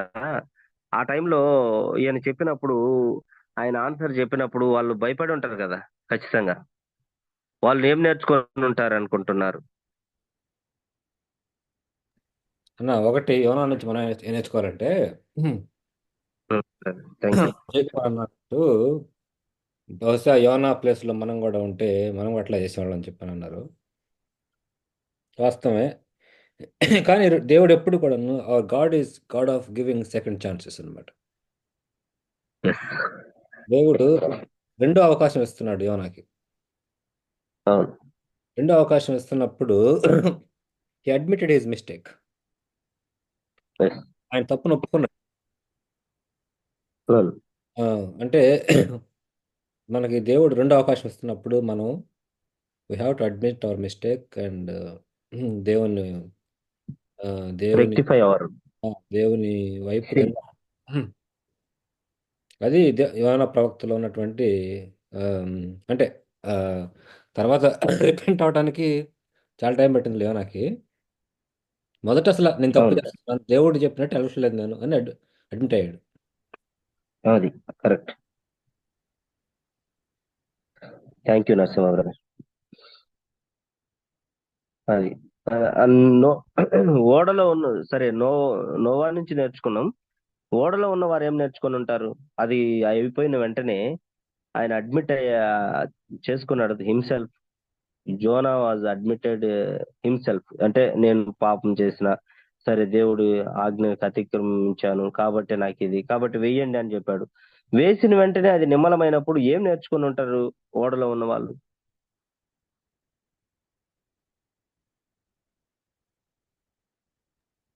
దేవుని యొక్క గొప్పతనం తెలుసుకొని ఉన్నారు వాళ్ళు. ఎస్ అన్న. ఆయన ఎంత గొప్పవాడు, ఎందుకంటే వాళ్ళు ఎంత ప్రార్థన చేస్తే ఏం జరగలే. వాళ్ళ దేవుడు ఏం జరగదు. అది ఎస్, ఇది కావాలన్న ఆన్సర్. ఓకే. సో సజీవుడైన దేవుడు, అసలు నిజమైన దేవుడు అనేది అక్కడ ప్రూవ్ అయింది. ఎస్ అన్న. అందుకే నా అంతేనండి. అదేనా ఆయన్ను అన్న అన్నాను సార్. చెప్పు శ్రీకృష్ణ బ్రదర్. అన్న ఇక్కడ ఓడలో ఉండే వాళ్ళు ఏం నేర్చుకున్నారంటే, సో పంచభూతాలు వీళ్ళ దేవుడికి మరి లోబడతాయి, సృష్టికర్త ఈయనని 100% తెలుసుకుంటారు. సముద్రము మరి నిమ్మలమైందంటే ఎంత శక్తివంతమైన అనేది తెలుసుకున్నారని. అవునన్న, అవునన్న, కరెక్ట్. ఎస్ అన్న. ఇప్పుడు ఇంకోటి కూడా జస్ట్ ఒక థాట్ అనమాట. సెకండ్ ఛాన్స్ అని అన్నారు కదా. అవును, ఆయన సెకండ్ ఛాన్స్ కాదు, ఆయన ఇష్టం అయితే ఎన్ని ఛాన్స్లను ఇస్తాడు. ఇప్పుడు అట్లీస్ట్ మనము ఆఫ్టర్ ఆల్ కొన్ని సంవత్సరాలు ఉపయోగపడే ఎగ్జామ్ ఒకటి ఫెయిల్ అయిపోతే ఇంకోసారి రాసుకోవచ్చు, ఇంకోటి ఫెయిల్ అయితే ఇంకోసారి. సో వీటికి ఎట్లా ఉంటే ఇంకొప్పగలిగిన దేవుడు ఆయన ఎన్ని అవకాశాలు ఇస్తాడు ఉంటాడు. అదొకటి. సో అక్కడ 10వ వచనంలో ఒక మాట అంటాడు. అది అధ్యాయము 1వ అధ్యాయంలోని 10వ వచనంలో 1వ అధ్యాయంలోనే 10వ వచనంలో అంటాడు కదా, పారిపోతున్న ముందు అంటాడు. ఇక్కడ దేవుని చిత్తంలో ఎవరైతే ఉంటే ఎవరు ఉంటారో వాళ్ళు ఏదో ఒక పొరపాటు చేసినా వాళ్ళ తర్వాత అది ఒప్పుకుంటున్నప్పుడు దాన్ని దేవుడు అది తన పని కొరకే వాడుకుంటాడు. ఆ యాక్షన్ కూడా. ఇక్కడ ఇతని ఒక ఉద్దేశంతో పారిపోతా ఉన్నాడు, కానీ అతన్ని ఒక ఏలియన్ గా చూడలే యోనాని. ఇప్పుడు మన తండ్రి పిల్లలు తప్పు చేస్తున్నప్పుడు మరి వెళ్ళొద్దు అటు వెళ్ళొద్దు అంటే వెళ్తారు, ఇటు వెళ్ళమంటే వెళ్ళరు, ఇట్లా జరుగుతూ ఉంటాయి. సో దాన్ని మనం చూడొచ్చు అక్కడ. దేవుడు పక్కనే ఉన్న, ఇప్పుడు ఇంతకుముందు మ్యాప్ పెట్టాను కదా, పక్కనే ఉన్న నినువేకి వెళ్ళమంటే ఎంతో దూరంలో ఉన్న చోటకి వెళ్తాను అంటాడు. సో ఇవన్నీ ఆ తండ్రి పిల్లల మధ్య జరుగుతున్నటువంటి ఒక సంభాషణ లేదా ఒక యాక్షన్ లెక్క ఉందన్నమాట. సో ఆ 11వ వచనంలో అంటాడు కదా, అదే 9వ వచనంలో ఇతను ఈ could be able to say what he did. అతను ఏం చేశాడో దాన్ని ధైర్యంగా చెప్పగలిగాడు. తప్పుకి ఇంకొక తప్పు కలపలే. ఇప్పుడు మనకి ఒక చిన్న అబద్ధం ఉందా, ఒకటి చెప్పారు ఏదన్నా, దాన్ని కవర్ చేయడానికి ఇంకొకటి, దానికి కొంచెం వివరంగా అడిగారు అనుకో ఇంకొకటి, అట్లెట్లా మొత్తానికి మాత్రం మసిబూసి మారేడుగా ఎంత చేస్తారు. సో ఇప్పుడు అతని ఉన్నదన్నట్టు చెప్పాడు, అవును నేను ఇట్లా తప్పు చేసి ఇట్లా చేశాను అని చెప్పేది. దానిలో అది యథార్థత ఉంది. దేవుడు అది చూస్తూ ఉంటాడు. అక్కడ నేను పారిపోతున్నానని చెప్పాడుగా, ముందు అంటాడు ఒకటి, భూమికిని సముద్రమును భూమికిని సృష్టికర్త అయిన అనే ఒకటి ప్రజెంట్ చేయగలడు అక్కడ. అవునవును. ఆకాశమందున్న దేవుడైన యెహోవా యందు నేను భయభక్తులు గలవాడనై ఉన్నాను అని అతను ధైర్యంగా సాక్ష్యం చెప్పాడు. ఆ దేవుడు ఎటువంటి వాడు అన్న విషయం చెప్పాడు. తర్వాత దేవుడు కార్యం చేసినప్పుడు ఖచ్చితంగా ఆ నావ నడిపించి అందరిలో, ఎవరి నాయన మనం పూజించే వాళ్ళు ఎవరి దేవుడు అనుకుంటున్నాం, వీళ్ళంతా ఒట్టిదే, అయితే ఈయనే సమస్తానికి సృష్టికర్త, ఈయన అన్ని చేయగలుగుతాడని బహుశా నేను అనుకుంటాను. వాళ్ళు ఆ తర్వాత ఒకళ్ళ ప్రభుని తెలుసుకొని ఉండొచ్చు అనుకుంటున్నాను నేను.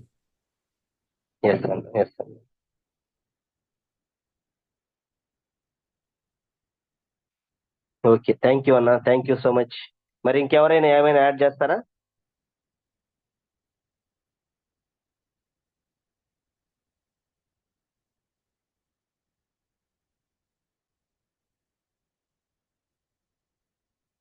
సో యోనా గ్రంథంలో మొదటి అధ్యాయంలో మొదటి వచనం నుంచి మనం 17 వచనాలు చదువుకున్నాం. ఇందులో మనం చాలా విషయాలు డిస్కస్ చేశాం. ఇందులో 4 క్వశ్చన్స్ చూసాము. మనం ఇందులో నుంచి ఏం నేర్చుకుంటున్నాం? యోనా ఎందుకు దేవుడి పట్ల అవిధేయత చూపించాడు అని అంటే దాని బ్యాక్గ్రౌండ్ కూడా ఉంది. ఆయన ఆ విషయాలన్నీ చూశాడు కాబట్టి. మూడో క్వశ్చన్ అయిపోయింది సోదరా, అదేంది మూడో క్వశ్చన్ ఏం చెప్పారు? అదే మూడో క్వశ్చన్ మనం స్కిప్, అంటే యోనానే ఎందుకు నినివే వారికి ప్రకటించడానికి మాత్రమే ఎన్నుకున్నాడు? అసలు నినివే వారికి ప్రకటించడానికి యోనానే ఎందుకు ఎన్నుకున్నాడు దేవుడు?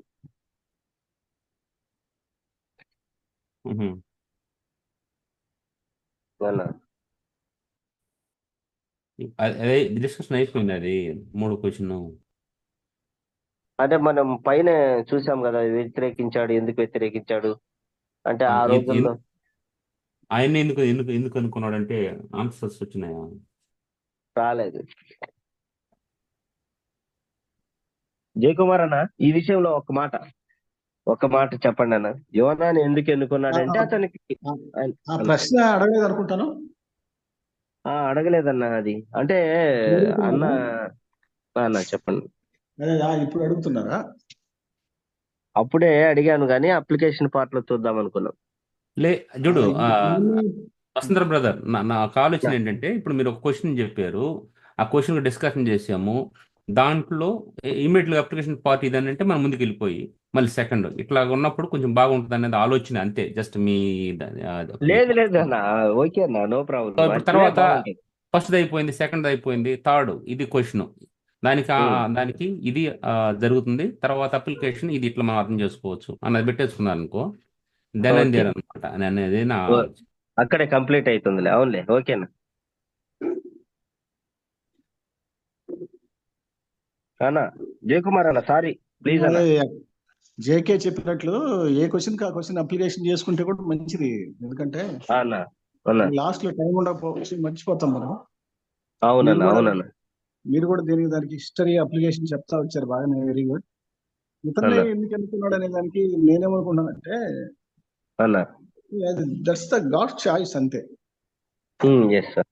దేవుని చాయిస్ అది. దేవుని చాయిస్ ఏబిసిడి వాటిల్లో యోనానే ఎన్నుకున్నాడు దేవుడు. అది ఆయన ఇష్టం. నేను వ్యక్తిగతంగా ఏమనుకున్నానంటే, యోనా ఒక్క 3 రోజులు ప్రయాణం పట్టణం అయితే, 3 రోజులు ప్రయాణం చేస్తే అయిపోయే పట్టణం అయితే, అతను 1.5 రోజే, 1 దినం ప్రయాణమే చేసి వాక్యం చెప్పాడు. అన్న 1 దిన ప్రయాణానికే అతను అంత పవర్ఫుల్ గా వాక్యం చెప్తే పట్టణం అంతా రిపెంట్ అయిందంటే, very good preacher, commitment person, excellent speaker. ఏమన్నా చేప కడుపులో నుంచి బయటకు వచ్చినప్పుడు కూడా అతను బలపడి ఉంటాడు బాగా. అవునన్నా, లివింగ్ ఎవిడెన్స్, ప్రాక్టికల్ ఎవిడెన్స్ అంతా వాళ్ళకి చూపించి ఉంటాడు. అతని చర్మం కూడా చీకిపోయి ఉండొచ్చు, చేప వాసన వస్తా ఉండొచ్చు. ఇది ప్రాక్టికల్ గా వాళ్ళ ముందు చెప్పడం వల్ల ఎంత ప్రభావవంతంగా తన సాక్ష్యాన్ని, దేవుని యొక్క మెసేజ్ ని పవర్ఫుల్ గా పాస్ చేశాడు. కాబట్టి దేవుడు యోనాని ఎన్నుకోవడం కరెక్టే. ఎందుకంటే గాడ్ చాయిస్ అనేది వండర్ఫుల్ థింగ్.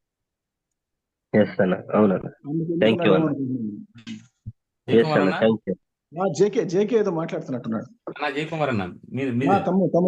జేకే పవర్ఫుల్ గా చెప్పేశారంటే, అంటే ఏం ఫిల్టర్ లేకుండా చెప్పేశాడు. ఫిల్టర్స్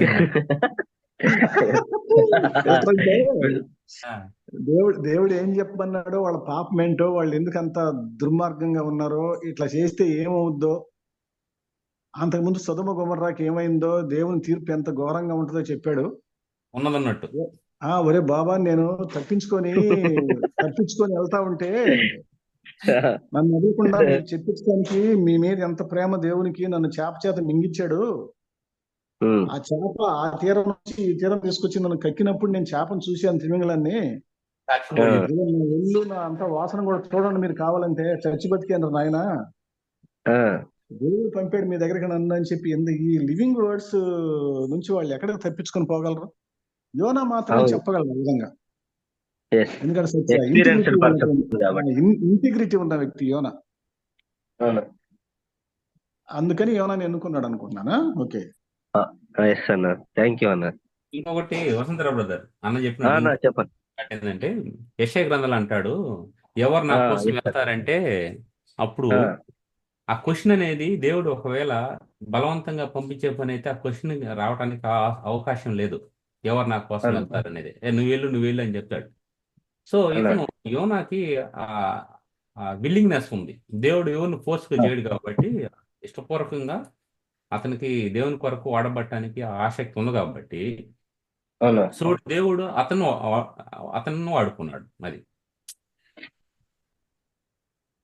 అన్న థ్యాంక్ యూ అన్న. ఇప్పుడు అతను బలవంతంగా ఏం పంపించలేదు, తన ఇష్టపూర్వకంగానే. అవును ఆ, అవును అందుకనే అతని ప్రవక్త ఇప్పుడు ఇర్మియా కానీ ఎవరిని చూసినా కూడా సో వాళ్ళు దేవుడు చెప్పమన్నది వాళ్ళు చెప్తా వచ్చారండి, ఇష్టపూర్వకంగానే వచ్చారు. అవును ఇక్కడ చెప్పమన్నాడు, సరే అదే విధంగా కొంచెం చిన్న డైవర్షన్ తర్వాత మళ్ళీ వచ్చాడు అనుకో, అక్కడ కూడా పని జరిగింది. ఆ yes sir. షిప్ లో కూడా పని జరిగింది. అందుకని మనం ఇన్ని సంవత్సరాల తర్వాత కూడా మనం మాట్లాడుకుంటాము. దేవుడు బలవంత ఓవరాల్గా ఏంటంటే దేవుడు ఎవరిని కూడా ఫోర్స్ చేయడు. సో అదేనేది అనమాట. థ్యాంక్ యూ అన్న, థ్యాంక్ యూ. అది వసంత్ అన్న అన్న చెప్పండి అన్న. ఓబ్లేస్ అన్న చెప్పండి.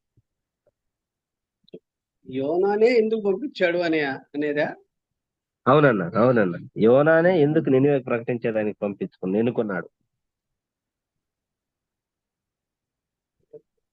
అందరూ చక్కగా చెప్తా వచ్చారు, కానీ అన్న. నేను ఒక కామెంటరీలో ఇలా ఉందమ్మా, ఇది మరి ఎందుకో ఎలా ఉందో కానీ అక్కడ ఏమంటున్నా అంటే నినివే పశ్చాత్తాపడటం, దేవుని నుంచి క్షమాపణ పొందటం యోనాకి ఇష్టం లేదంట. ఎస్ అన్న, అవునన్న ఆ అవునన్న. నగరాన్ని దేవుడు ధ్వంసం చేయాలని అతనికి ఉందంట. అన్న దేవుని నుంచి ఎవరు పారిపోలేరని అతనికి అర్థమైనట్టు లేదు. అట్లా కాదన్న, నా క్వశ్చన్ కాదన్నా, అంటే నినివే వారికి ఆయన్నే ఎందుకు ఎన్నుకున్నాడు? నిజమే, ఆయనకి ఆ, ఇష్టం లేదు యాక్చువల్ గా, ఎందుకంటే అక్కడ ఆ ఏం పట్టణానికి పోవడమే చెప్తున్నాడంటే ఇష్టం లేదు. అక్కడ దానికి ఏమంటున్నాడంటే అన్న ఇస్రాయేల్లో తానొక్కడే ప్రవక్త అని, అన్న దేవుడు వేరెవరిని నినివేకు పంపలేడని యోనా ఊహించుకున్నాడంట. ఇక్కడనే చెప్తున్నా నేను. అవును ఇది అవునన్న పవిత్ర అవునన్న, గ్రంథము, వ్యాఖ్యాన సహిత పవిత్ర గ్రంథంలో వాళ్ళు ఇలా రాశారు. వాళ్ళు రాశారు. ఓకేనా ఓకేనా ఇస్రాయేల్లో తానొక్కడే ప్రవక్త అని, దేవుడు అని వేరెవరు నినివేకు పంపలేడని యోనా ఊహించినట్టున్నాడు. Okay okay. మరి దీని విషయంలో ఎట్లా? అవునా, దీన్ని నువ్వే సమప్ చేయాలి. యోనాను మాత్రమే ఎందుకు ఎన్నుకున్నాడంటే, అంతకు ముందు ఈయన ఏం ప్రవచనాలు చెప్పిన ప్రవక్త ఏం కాదు. అంటే ఇంతకు ముందు ఉన్న ప్రవక్తలు అందరూ కూడా ఇశ్రాయేలీయులు వాళ్ళందరి గురించి చెప్పాడు. కానీ యోనా ప్రత్యేకత ఏంటంటే ఒక్క నినివేకి మాత్రమే దేవుడు ప్రకటించేదానికి ఎన్నుకున్నాడు. నెక్స్ట్ రెండోది వచ్చేసి అతను కమిట్మెంట్ కలిగిన వ్యక్తి అని ఇందాక జయకుమార్ అన్న, అతని కమిట్మెంట్ పర్సన్ గా, ఎందుకంటే ఒక్క దినంలోనే అతను చెప్తే అంతగా వచ్చింది అని అంటే దేవుడు తన సామర్థ్యం ఏంటో దేవునికి తెలుసు. నోటిన మాట నాలుకకు రాక మునిపే గుర్తెరిగిన దేవుడు కాబట్టి తన సామర్థ్యం ఏంటో దేవుడు తెలుసు కాబట్టి దేవుడు యోనాన్ని ఎన్నుకున్నట్లుగా నా అభిప్రాయం అన్న.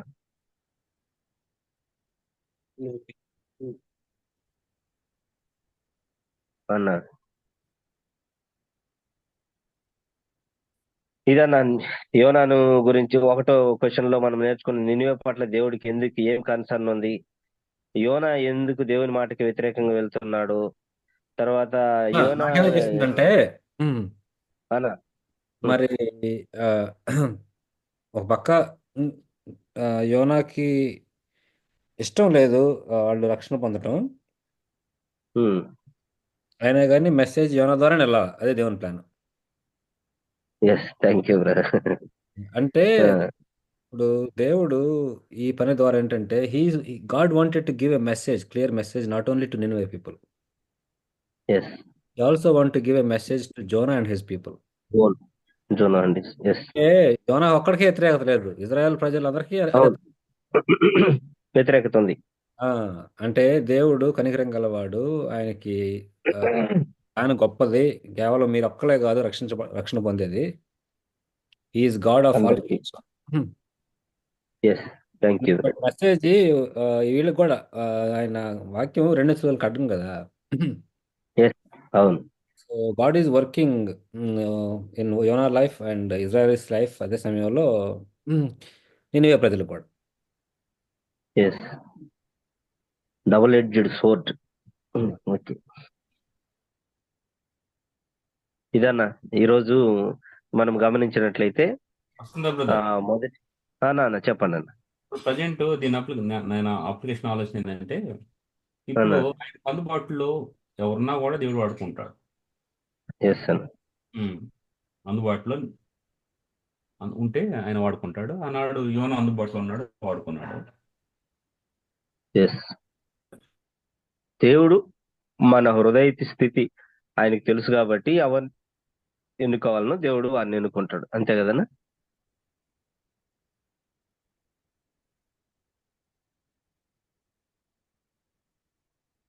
Okay, thank you so much అన్న అందరికి. కాబట్టి మన జీవితంలో కూడా ఆటుపోట్లు అనేది వస్తూ ఉంటాయి. ఎలాంటి ఆటుపోట్లు వచ్చినా, విభిన్న కష్టాలు వచ్చినా, వాటన్నిటినీ దేవుని దగ్గర మనం ఫోర్త్ అంటే క్వశ్చన్, దేవుడు. ఫోర్త్ క్వశ్చన్ అదే మనం నేర్చుకున్నది ఏంటి అనేది ఆల్రెడీ డిస్కస్ చేసామన్న. యోనా నేర్చుకున్నది ఏమిటి? యోనా ఏం నేర్చుకున్నాడు? ఓకే ఓకే, మనం ఓడలో ఉన్న వాళ్ళు ఏం నేర్చుకున్నారు? What type of lessons they learn regarding God అనేది అది చేసాము ఆల్రెడీ. ఇది ఈ 4 క్వశ్చన్లలో మనం ఇవన్నీ మనం గమనించినట్లయితే, మరి నినివే అనేది మహాపట్టణము. అది చాలా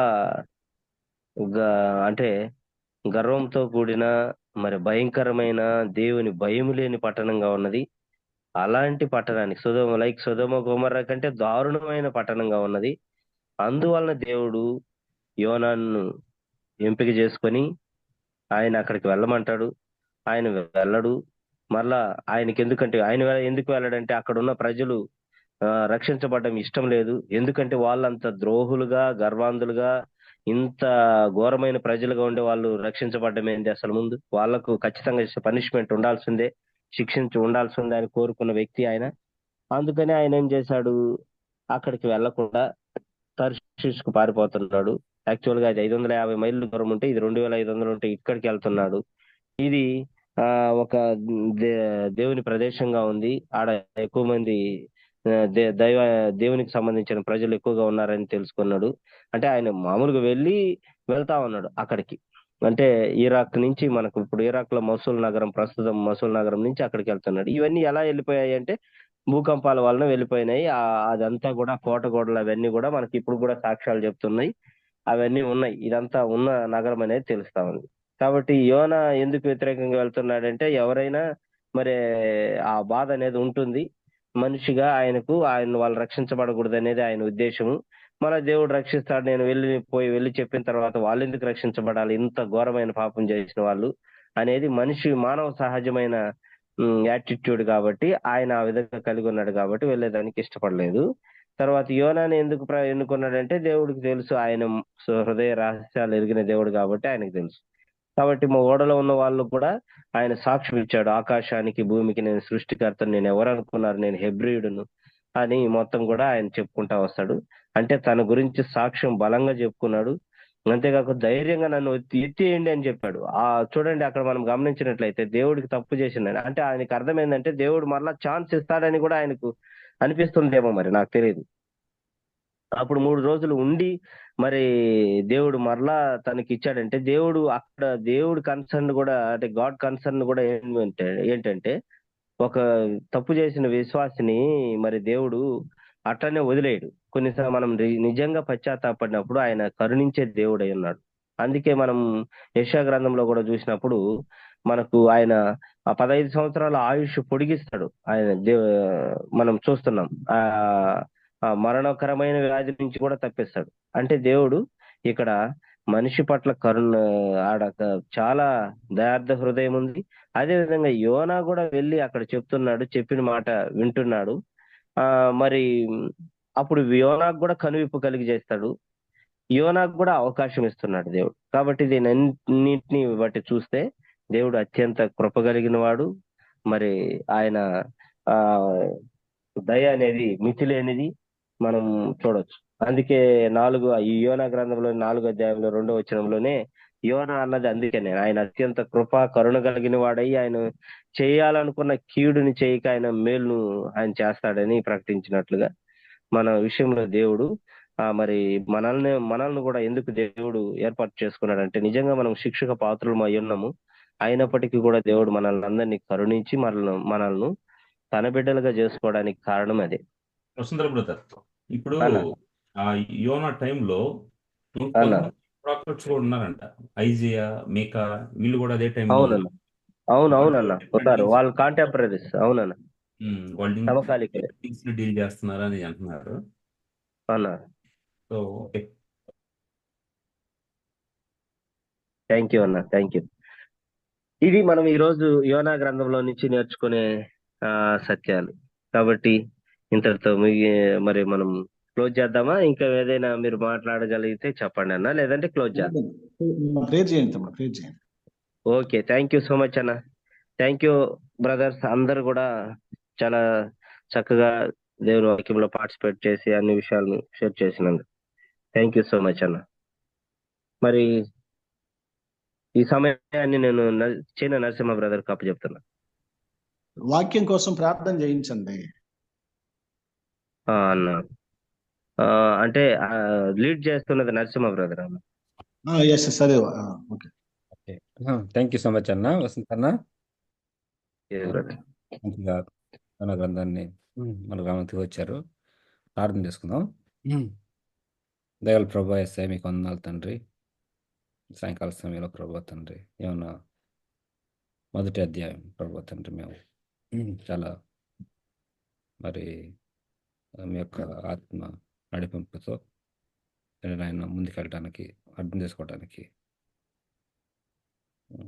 సమస్త భోజనుల పట్ల, అలాగే ప్రత్యేకంగా జనజనుల పట్ల ప్రభు మీ ప్రణాళిక మొదటి నుంచి ఎలా ఉందో ఆ విషయం ప్రభాతం మేము చూడటానికి ఒక్కొక్క వ్యక్తిని ప్రభాతాన్ని మీరు ఎలా వాడుకుంటారు, మీ యొక్క మాటలు ఎంత శక్తివంతమైన ప్రభాతండి, ఎలా వ్యక్తుల జీవితాలని both the messenger as well as the people those are listening వాళ్ళని మార్చగల, ప్రభావితం చేయగలవు ప్రభాతండి మేము చూస్తూ వచ్చాం ప్రభా.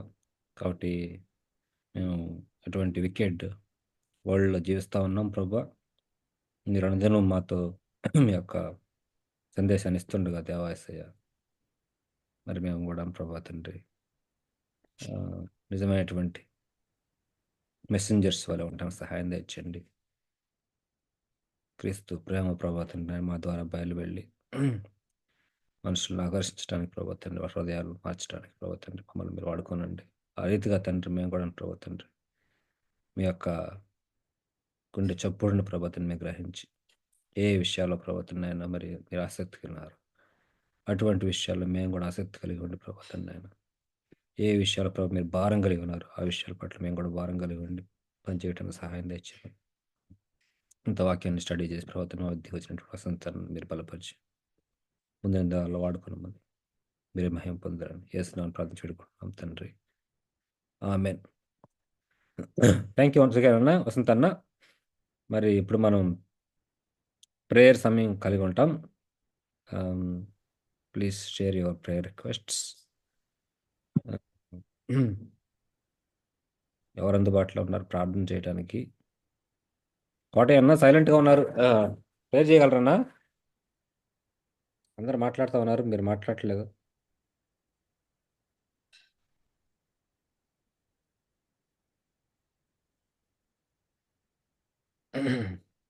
Kotaiah prayer and present points చెప్పండి అండి. జెర్మియా అన్న, ప్రార్థన చేయండి అన్న. ఓకే నరసింహ. తమ్ముడు, ఒక ప్రైజింగ్ పాయింట్ ఏంటంటే ఈ పాకల తర్వాత ఈ సింగరాయకొండ మండల పరిసర ప్రాంతాల్లో లాస్ట్ ఇయర్ కూడా పంటలు వేయలేదు, వరి పంట వేయలేదు. చాలా మంది 80% పీపుల్ వరి పంట వేయలేదు. అయితే గత 10 రోజుల నుంచి కురిసినటువంటి వానలో చెరువులు పొలాలు అన్ని నిండడం వల్ల నారు పోసుకుంటున్నారు. వరి పంట వేయటానికి రైతులు ప్రిపేర్ అవుతున్నారు. అది దేవుణ్ణి స్తుతించండి. అది ఒక స్తుత్యాంశం ఈసారి.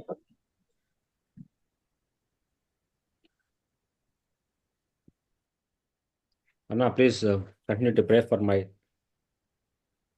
Throat infection, health.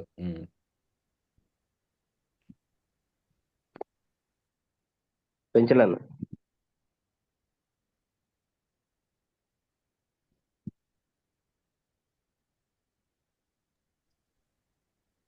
అన్నాడు ప్లీజ్ చెప్పండి. మైక్రోఫోన్ ఆన్ చేసుకొని ప్రేయర్ రిక్వెస్ట్ చెప్పండి.